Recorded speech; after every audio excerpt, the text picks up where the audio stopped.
us in the pouring rain. I'll bring you flowers and I'll make your day. The tears you cry, I'll dry them all away, away.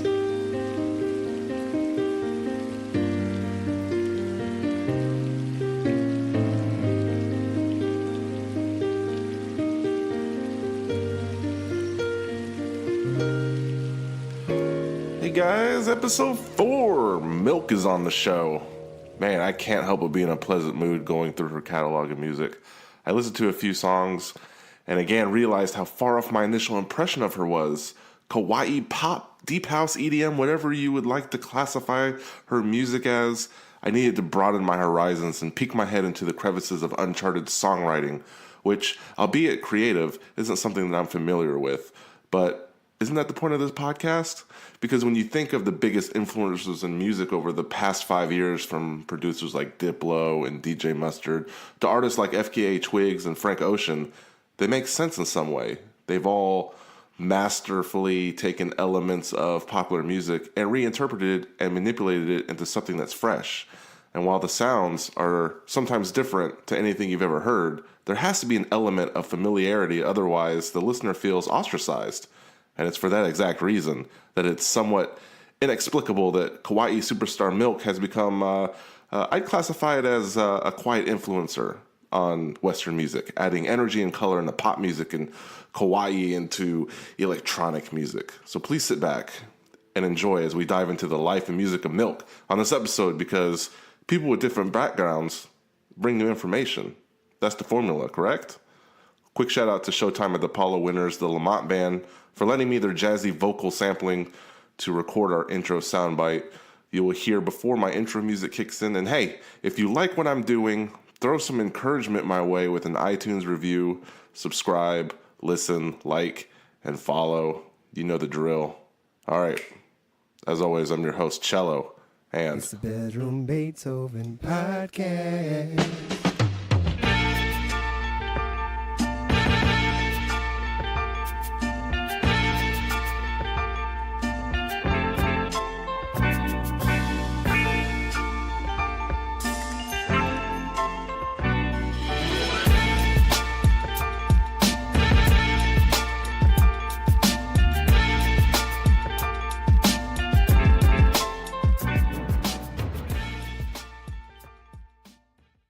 So yesterday, I had like this freak accident. I was in the ER yesterday. It was something totally not cool. It was an acid reflux thing. So my voice is kind of froggy. So you're going to have to excuse me. But I didn't want to miss this interview. Why is it froggy? What's happened? Well, like I say, it's not sexy or cool at all. I was sleeping, and I guess I had acid reflux, and it got in my throat.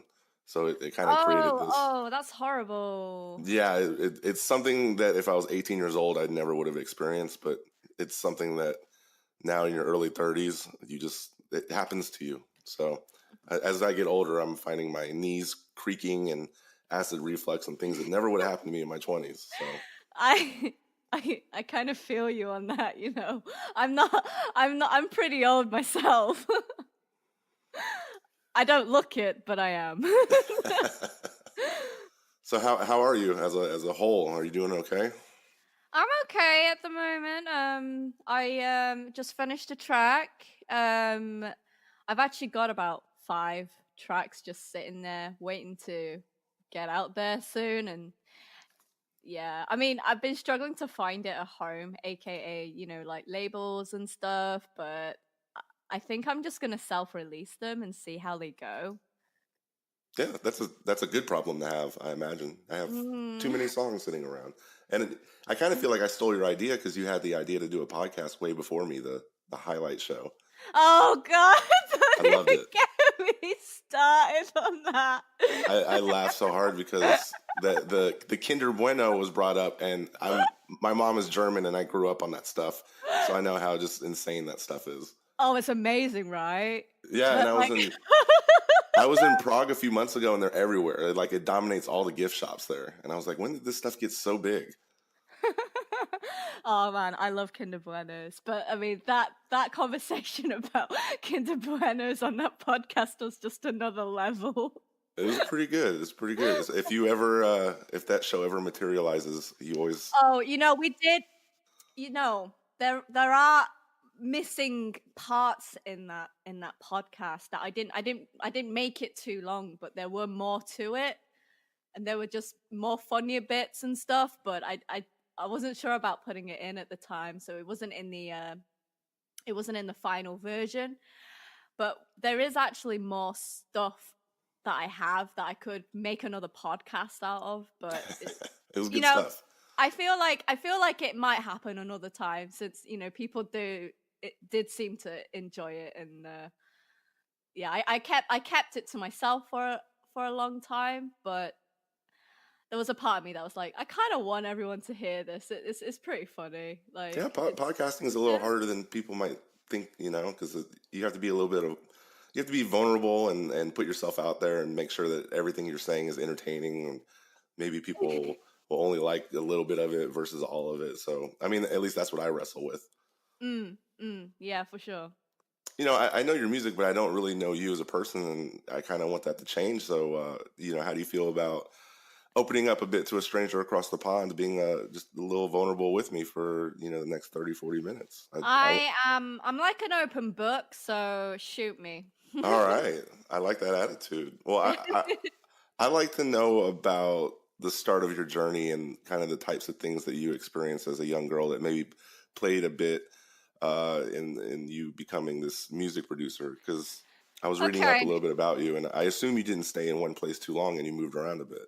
I did, yeah. My dad, well, because of his work, we moved a lot. I was born in England. That was when he was working in England, and then I moved to Paris for 5 years, and then after that, I moved to Milan for like 9 months, and then after that, I moved to Scotland. And when I moved to Scotland, I was actually alone. I mean, I still had my parents' financial support and all that, but I was still like 17, 18, something like that. But I moved to Scotland and went to live with someone I met online, actually, which is kind of weird. How old were you? I was like 17, Oh. 18, actually. Yeah, 17, 18 years old. I think to be honest, I was 17, but I was turning 18 that year. It's a bit of a weird move. Like, even for parents, it's definitely like a big decision. But I was very vulnerable at that age. I was going through a lot. I've been through a lot, and I'm not sure whether to even like if this is like something I should even say on podcast, because It's interesting, though. it's really deep and dark stuff, man. Like, I don't know if I Oh, now you have to say it. Now I'm super curious. really. Because it's like, oh, I moved to France, and like you're moving to places where people go on vacations, and and I want to know like what grade school was like, because every time it seems like you're getting established, you have to move. So I think there's a lot of cool stories. Let's just say though, as a child, from when I was about 6, 7 years old, I think that's when I went. I went through bullying a lot at school.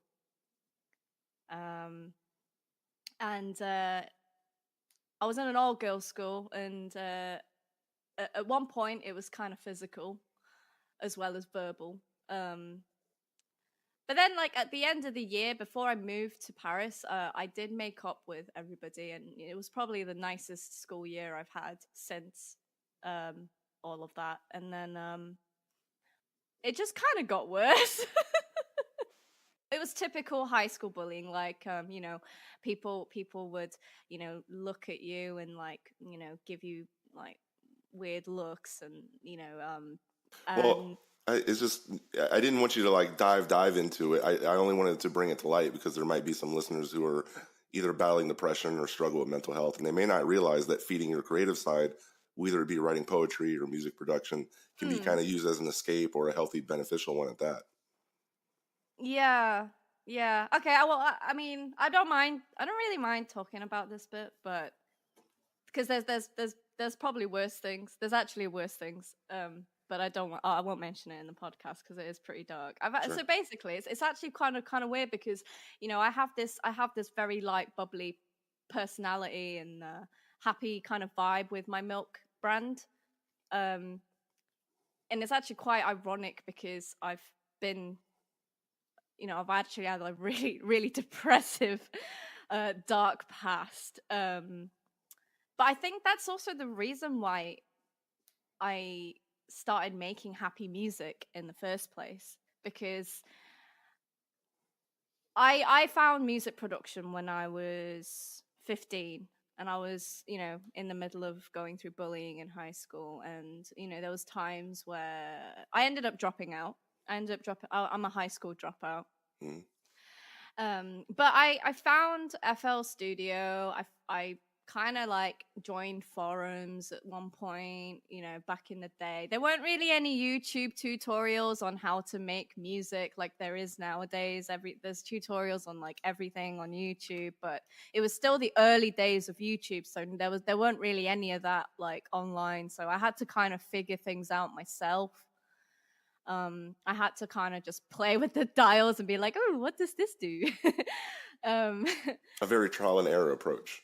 yeah, that's basically how I learned how to produce, and how, like, just it's just like I learned it the long, hard way, basically. um, but yeah, I started music around then, and I think it was kind of therapy for me. It was very therapeutic. Like it would make me feel happy because I was making happy music. Yeah, yeah. And I mean, if I can confess something to you, I am at a time of recording. I'm actually unemployed. I'm kind of running out of money. I have a lot of pressure from my family. I'm sort Oh, of at a low point. dude. So I created this podcast during that time, and I'm hoping if I look at a crystal ball, I'm employed, I'm happy, I'm financially stable, but I have a thriving podcast, and perhaps it's something I wouldn't have if I wasn't going through this period. So I totally get that. I wanted to kind of create something that would give me personal fulfillment in a dark time. Yeah, and I get that because I'm pretty much in the same position as you. I'm pretty financially broke myself. Um, I'm actually looking for a part-time myself too, to try and like cover every bill I can pay. Um, it's not easy. It's like the music industry. It's really, really not easy at all. But I know for a fact that it's something I really want to do. And I think I was afraid to admit it when I was about, it was obviously when I was 15, I was like, I want to be a successful producer, this, that, and the other. And then when I was about 18, I became more realistic, and I was like, okay, this is not a thing. Realistically, that's not going to happen. I'm just going to try and go a different route. But I was still like in education then, so I had a lot of time to kind of think about it. But by the time I finished university, I really wanted to give it a go. I really wanted to, I thought to myself, well, you only live once. I may as well at least give it a go. And if it fails, it fails. If it doesn't fail, it doesn't. But at least I can tell myself and give myself closure that I tried really hard to, try and fulfill my dream. And you're in the UK right now? Yeah, I'm in the UK right now. So what is like the kawaii culture like there? Is it not that commonplace, or is there small pockets of like established fashion communities of different cultures? I think it's kind of similar to Europe. Um, there's obviously like culture for it, but you'd have to go only in specific places. It's not really like, oh, you'll see people like that everywhere you go. Because like in Japan, like women always need to be cute and obedient and young and pretty, but when you're a woman, there are a lot of dark thoughts. You're a person, you have emotions, and you can't just be cute all the time. So I think when I hear music like this, that type of frustration kind of comes out. Like it's a cute character, but really it's not. So like if you're in a bad mood or something's upsetting you, it must be kind of harder to make that kind of music. That's true, but sometimes, like, the way I make music, like, I have kind of slipped in dark lyrics into my cute music. Oh, so it's kind of like an Easter egg. If people are like really paying attention, they might pick that up. Well, for instance, like haiku is actually pretty dark. Was that drawn from personal experiences? Um, well, obviously it was kind of a challenge because I had to make it in haiku form. The But 575. yeah, yeah, Okay. it was like 575, 575, and then like I don't know. It wasn't. It's not obviously because it's a song. It can't just end on 575. So what I've done is 575, 575, and then it just kind of goes 575, 757 or something like that. But I tried really hard to make it sort of as authentic as possible, I guess, in song form. But actually, yeah. The lyrics are pretty dark because it's actually when there's a line that says never give it up, and never give it up is actually referring to don't give up on your life. It's actually about like trying to see that there's a lot more to life and you shouldn't give it up. Have you been getting like responses from your fans that maybe picked up on that message and like? I don't actually think a lot of them have. I think some people, I did read somewhere, I don't know where, but as I was browsing the internet, I'm pretty sure I came across a comment where someone thought it was about love, and it's actually not. It's actually about don't commit suicide. There's a lot more to life than like, sometimes you go through the bad things. Sometimes there's a lot of pain that might, you go through and like experience, and there'll be people that put you down, but you gotta overcome that and not give up on your life.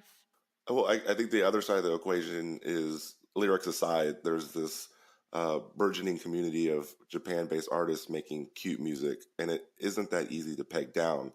So while cuddlier sounds appear, like you say, they're often joined by like heavier noises, lyrics. There's this EDM-inspired bass drops, piercing synths, fast beats, and most of these creations are aggressive.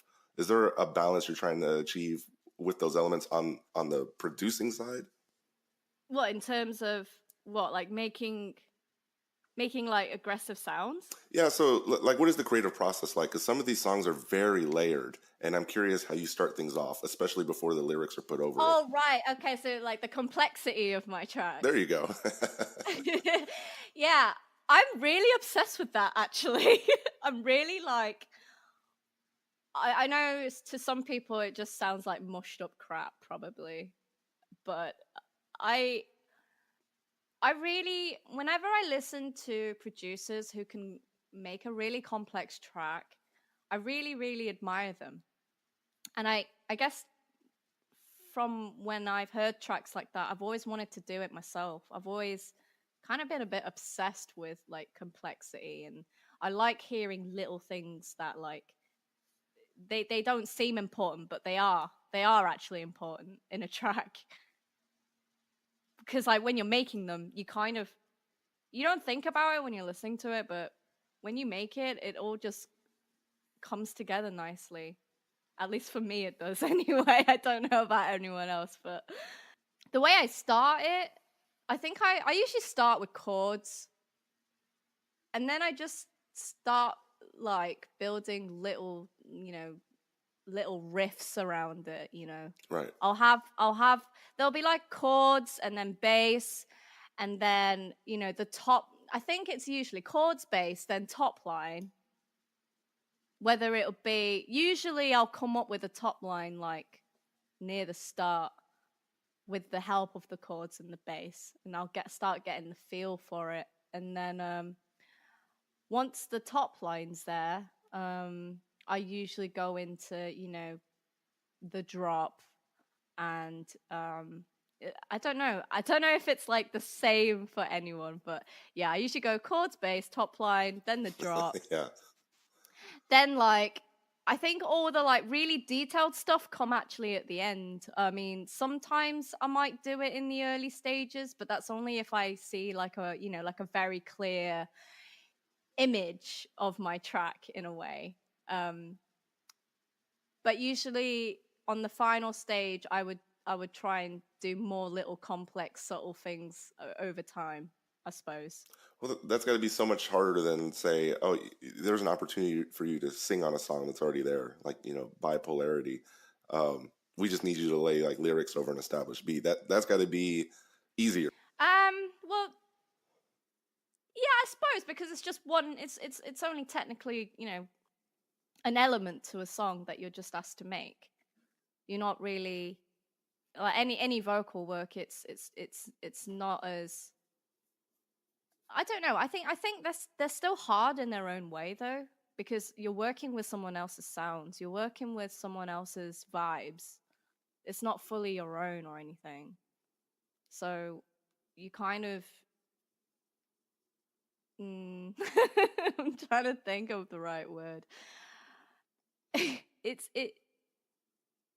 yeah, I mean, it depends actually. I think it really depends on the track too. Like sometimes it's actually really easy, but sometimes it's really, really not. Sometimes I struggle so much with vocals sometimes, trying to get the right vibe for it, trying to help because also you have to please if you're doing just vocals and obviously there's another producer involved, then you have to like cater to them as well, not just yourself. Right. So even if you're happy with it, if they're not happy with it, then that idea is scrapped. Oh, how frustrating is that though? If you're happy about something and they're changing something that you think doesn't need to be changed. Well, that's the like downside about collabs, I guess, in general. Even if it's just like there's no vocals and it's just like just like a production collab and stuff. Like at the end of the day, it's a team effort. So you have to both find a common ground between your ideas. That's interesting because I always thought like if they hired you, then that means they like your talent and they want you on the song. Oh yeah, but they'll have like, some people might be like, I want your voice on it because I think it's perfect. Mm-hmm. But whatever you come up with, it might not be as what they expected. Okay, I can see that. So it really just depends because some people have like a strong. Some people don't have an image at all, really. They just have this track. They like what they have on the track already. They just want your voice on it. They want you to go, all out. They're not really picky about it. Whatever. There are collabs like that, but there are also collabs where they've already got like a set image about this, like about the sounds that they're looking for, Yeah, and I was introduced to you from the Momo vinyl because I'm a vinyl guy, and man, those things sell out in minutes. And I was always curious, like, you're featured on the song Magic. For people that don't know, the cover art is, of course, prominent Japanese animated imagery anime, and I think it's become an easy visual stamp for musicians in your genre, like, kawaii pop, future deep bass, lo-fi. Why do you think that is? Why do you think it goes, even the video for Bipolarity is an entire anime video. Why do you think those things meld together so well? Because I have this sort of anime-esque look, and also the whole cutesy. I have different vocal styles and like different music styles to a degree, but I'm more known for like the whole cutesy stuff that I've done in the past. So it's like the MYLK brand. Ironically, I'm not really massive on anime. Like I like anime, but not like like there's loads of fans out there that like love anime to their hearts, like to the so deeply. But I mean, I'm not I'm not to that level. I mean, I'll watch casually sometimes, randomly, but like. Yeah, I find that interesting because as someone who creates music too, you don't even really listen to music that much. I don't really know. I just kind of I can stumble across people's music every now and again, but I don't really go out my way and be like, I'm gonna listen to some music unless it's lo-fi. Yeah, that's super popular on YouTube now. Yeah, chill. I know. Yeah. Like if I want a bit of background music, I'll just stick on a bit of lo-fi. But usually I don't really even listen to that much background music. Like I usually just it's either silent or I'm listening to, I don't know, I'm watching a YouTube video or something that's not really about music. It's weird actually, but I feel like I get when I don't listen to music, and there'll be these random moments where I'm just, self. Yeah, it's weird, but then I see a lot of it. Like you'll have like a world-class chef that makes, dinner for 300 people a night, but then when he gets home, he'll just make a hot pocket. You always associate people that are really good at something and they just do it all the time, but it's not the case. I think another reason maybe why I don't listen to music is because I listen to my music all the time because I'm making music. Like it's always like, oh God, repeat this bar again and again. Need to hear it. There's something weird going on here. What is it? I can't figure it out. Got to listen to it over and over again. And like you just listen. That's your listening. That's my listening experience. So then like when I'm resting, I guess I just end up resting my ears from other music. Really. That makes total sense. It's like, there's an element of overexposure that kind of interferes with your creativity if you're just listening to your music over and over. Well, I don't want to listen too much of. I don't want to. Is it weird? Like, I don't want to enjoy other people's music too much because I don't want to be like too associate, like, in terms of the way my ideas happen. I don't want them to sort of interfere with that. And then if I make something and be like, oh, this is cool, but then it's actually something that already exists. Yeah, that makes sense. And then I'll feel really bummed about it because I'll be like, I just made something awesome, and then it's actually something that already exists, and like you're just like, oh, I thought I came up with that melody myself. That happens to stand-up comedians all the time where like someone will be like, hey man, like this guy already said that joke, and you're like, oh man, I must have heard it 3 years ago and didn't associate it with somebody. So yeah, exactly. And you can't control that part sometimes. It's just it's in the back of your head. Like I'm just scared that'll happen if I listen to too much of it, Yeah, when I started this podcast too, I read this stat and I got a little worried that only like if we're talking about total music producers, they say 6% are women. And I was like, man, that means if I have 100 episodes on average, I'm only going to have like 6 female-centric episodes. And it was really discouraging to me. And then I dug a little deeper and it was like during the last decade, only 2 women, Lady Gaga and Taylor Swift, have landed on Billboard's year-end top producers chart for their own songs. And now that I have this opportunity to talk to you, why does record production, no matter what genre, remain this boys' club in the music industry? It's a very specialist thing, isn't it? It's very technical. And I don't think in general technical stuff doesn't really appeal to women too much. It takes a lot of time.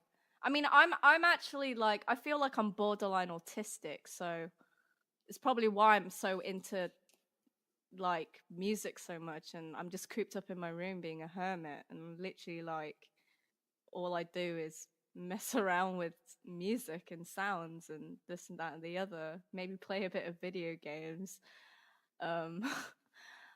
Whereas I don't know, I think maybe maybe women are more adventurous. They want to go out, they want to be outside and do other things that isn't being cooped up in your bedroom being technical, I like your music and the position that you're in because you can do compilations, you can do your own stuff, you can do soundtracks for video games, so you have a lot of avenues to create in. Most people can't do that. I feel like anyone can do that. They just don't try. You think somebody is creative enough to be on a video game soundtrack, provide vocals for other people, and do their own music? I think that's impressive. I don't know if many people can do that. If you can produce music in the first place, you obviously have some kind of creative ability. You have like, if you can make melodies harmonize and work together and make this beautiful sound at the end. I think, like, especially when it comes to vocals, right? I think there are people who are like natural born singers, but if you're also good in terms of technical ability, I think anyone can really sing if they can be technically good, though, in terms of processing and in terms of what I'm trying to say is, right, you can still kind of be a vocalist without being the most amazing singer. When you were doing like Pixel Story, you weren't even sure if you wanted to even make this a career, but you still got the opportunity. Initially, I just wanted to be a part of it, and I just kind of sent him like a theme tune. So I sent him like one track, and I said, "This will be cool if like you could use it this as a theme tune. You know, I'd be really happy," kind of thing. And they initially, I just wanted like maybe my like one track being used on it, but I ended up just doing the entire sound design for the entire game and all the Oh soundtracks wow! for it. So they loved it that much. Or they just couldn't find anyone else. At the time, maybe, I don't know. But yeah, they seem to really appreciate what I did, though. So and it was a really good experience. Mainly, it was really interesting because it was quite a unique concept to begin with. It was a game that went through different eras of the like the gaming evolution. It was sort of you know, how it went from like, it would go from like 8-bit to 16-bit and so on, and it would just sort of like improve as you go in the game. So I think it was a interesting experience because I had to make like 4 different jump sounds. I had to make like a, you know, like an 8-bit jump sound. I had to make like a 16-bit jump sound. I had to, you know, and so on. How long did that take? Like the whole process? That sounds like at least a year. Oh god, oh god, yeah. It took me how long did it? Maybe a year and a half? Yeah, because it sounds 2 daunting. years? Oh yeah, it was really challenging because I had to make 4 times of everything. But slightly improved. So I had to purposely like using like EQing and stuff and bit crushing. I had to kind of like you know, just purposely degrade. Obviously it wasn't authentic. I wouldn't say it's like really authentic, but you know, it was close enough. Like I tried to make it sound very Game Boyish at times, or like, you know, very SNES-ish at some, in the sort of 16-bit kind of. Really, really interesting. I got to try out an experiment myself throughout the process. So Yeah, and I really like the Rocket League stuff too. Even with Monster Cat being like an independent music record label, I feel like your contributions and what they're doing really shook up how video games curate music. And I suppose for people listening that don't know, I'd say typically video games release a soundtrack at launch and that's it. You have like 10 or 12 tracks. And if you revisit the game, they're going to become stale over the years. And the music rotation never grows. But since Rocket League and Monster Cat's initial collaboration a couple years ago, there's over like 40 tracks. How did that relationship with Monster Cat kind of begin? That only kind of happened out of the right. The first two Monster Cat tracks that I'm featured on, they were very last minute requests from Muzzy and Faint. They were very last minute. They needed a vocal on their track, and I was given 2 days to do it, pretty much. So both of those tracks I had to write and sing in 2 days. Probably actually did it in a day, because I sent it, and obviously, you know, within the 2 days it got like, you know, reviewed and approved. That's amazing that you can work under pressure like that. Oh gosh, it is so much pressure. There's like a, you know, especially before I even made any kind of appearance on Monster Cat, I tried really hard to get on the label at some point. It took me 7 years to get on Monster Cat to a degree. I just send submissions all the time, and eventually I made connections. Eventually I made friends, and Muzzy really helped me out. And he was like, "Hey, I have a track. Do you want to try some of your vocals on this?" And then he's like, "But you know, we're running out of time, so it needs to be like done quite quickly. So that's why I pretty much only had like 2 days to do it, but it turned out great. He made me do something really challenging in that track too, because he made me do like a Jamaican-esque accent, which I've never done in my life. Yeah. He's like, can you do like a Jamaican accent? I'm just like, what? Like, I'm just this little Asian girl with a British accent. You're asking me to go all Jamaican, like, jeez. But Now I can see why you want to self-release your music, because it just seems like the whole thing is just a daunting process. It could take years, and you get kind of silly requests, and there might be the better. Oh yeah. This is why I feel like from now on I'm going to give it a shot by trying to grow my following and self-release, and hopefully grow that way, because it is daunting to like rely on labels. It's not easy. It takes time. You can make a track and it can take like a year till it gets approved, or it might not get approved at all after an entire year. So it's not the easiest process to go through a label, but especially these days, like the music industry is changing a lot in terms of how you are allowed. Self-releasing is actually a thing. You can just use like DistroKid and just like get your stuff distributed on Spotify and all the digital stores, and have all your earnings yourself, whereas most of the time when you're with a label, they'll take like 50%. Oh yeah, that's a big chunk of pie. And then then also, like, I'm not a music producer in the slightest, so I'm unfamiliar with the Splice music packs. I would imagine other artists can buy parts of your sound and you're compensated for it, and then they're able to create melodies of their own. Am I correct in assuming that? Some of them, yes. Some of them are just like sort of little hooks. Some of them are more a full song. Some of them aren't.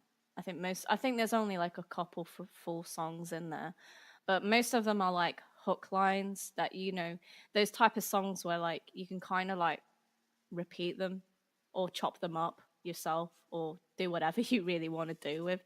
Basically, it's just sort of like little components that people can play around with and use my voice however they want to. I would like to think that a good core audience of this podcast are people that are interested in music production, so I will link all that for them to get.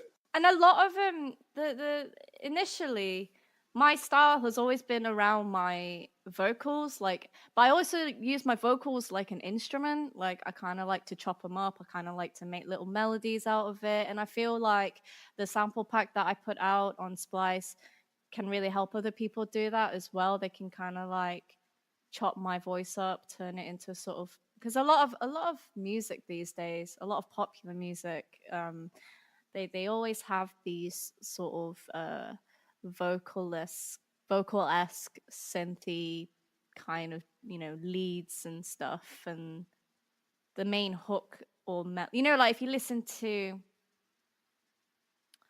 what's that song? God, I'm really bad at names. Oh my God, I don't even remember the name of it. Well, I'm just old and bad at remembering names. Yeah, we go. Lean On, right? Lean On with right? DJ Snake. Yeah, sorry, I thought it was with Diplo. I'm so bad. Oh my God. See, this is what I mean. I don't listen to music that often. I don't even know who's in it. Right. So here we go. That song, right? If you listen to the drop, the main sort of like synthy sound, it's sort of vocally, it's like very like, I don't know. It doesn't sound like just like a random instrument. It sounds sort of like a pitched up vocal with some pitch bending on it. Just play the drop. Yeah.